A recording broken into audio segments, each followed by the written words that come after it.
Agatha's hand squeezed Sophie's harder, not just from the awareness of traveling back in time or witnessing a woman she had seen murdered back from the grave, but also having proof, waits here, that Lady Grimling was linked to King Ryan's blood.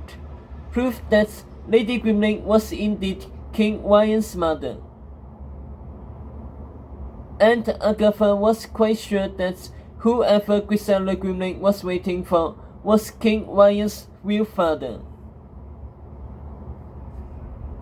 "You sure she can't see us?" Sophie whispered. "She's dead," Agatha said loudly. And indeed, Lady Grimling didn't break a step, pacing even faster now, her eyes darting again and again to the window. A pebble hit the glass.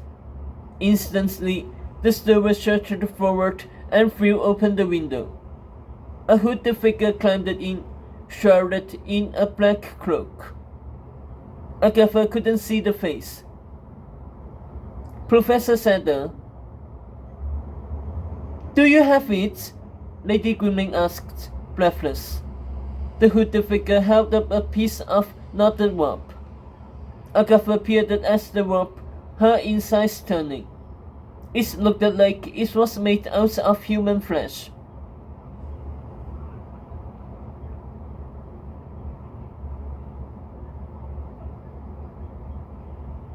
"Where is he?"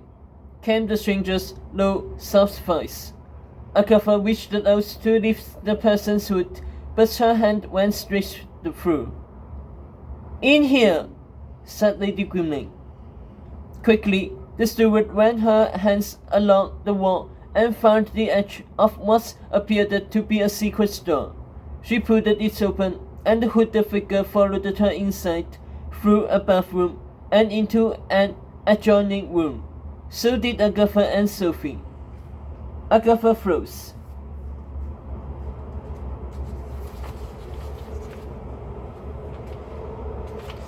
It was the strange guest room that Agatha had been in once before. Back then, she had been struck by how out of place the room seemed, far away from the other guest rooms, and poorly decorated, with a small bed plastered against the wall.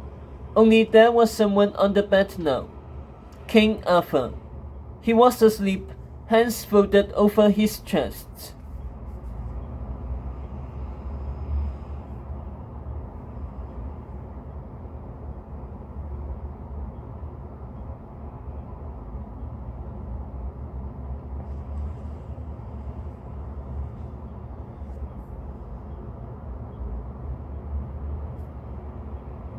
Light blonde stubble coated his golden skin, his cheeks mossy and smooth.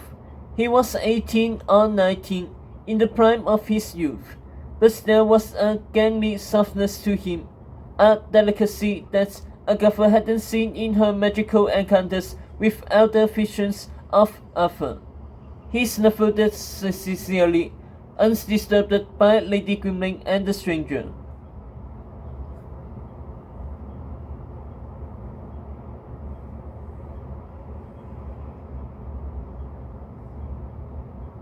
"I don't understand," Sophie whispered.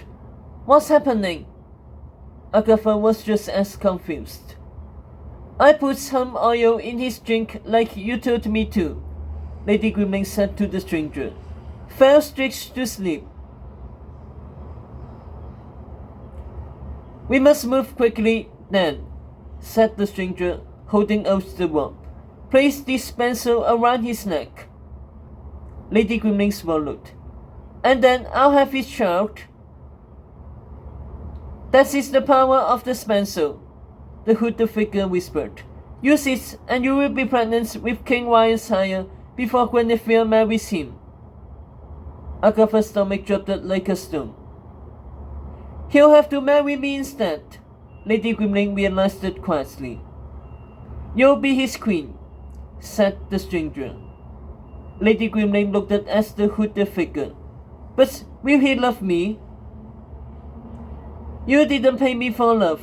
You paid me to help you marry him instead of Guinevere," replied the stranger. "And this pencil will do that." Lady Grimling watched the King Arthur sleep, her throat twitching. With a rushed breath, she turned to the stranger and took the rope into his hands. Lady Grimling stepped forward, holding the spensel oaths, her shadow stretching over the sleeping king until she stood over young Arthur. She gazed down at him, so enamored, so possessed, that her entire body seemed to blush. Hands trembling, she wished the spensel around his neck.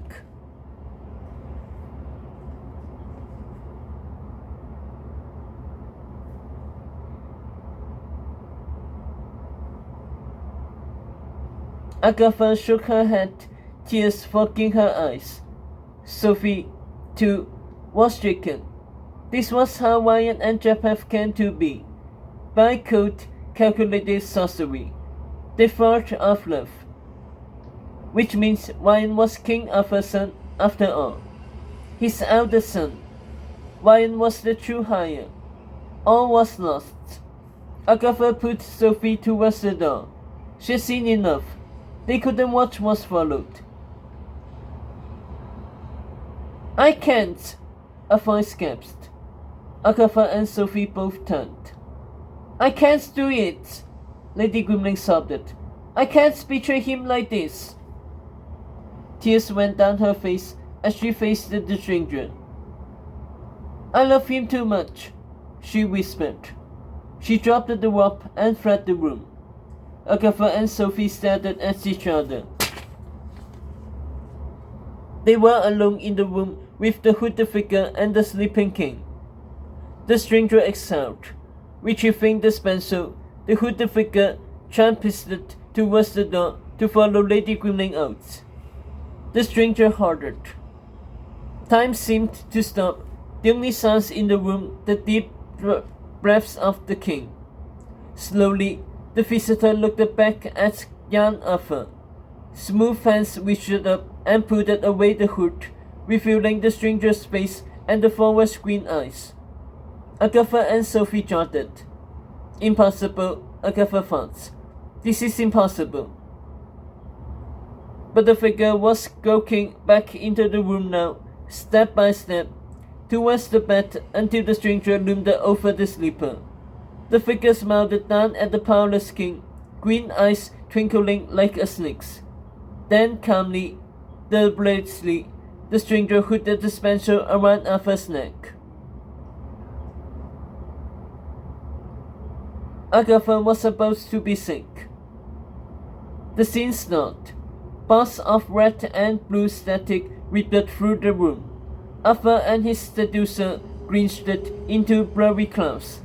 The floor under Agatha's feet dropped and fractured, vanishing piece by piece. The crystal ball. It was disconnecting. Sophie was already hightailing towards Lady Grimling's room.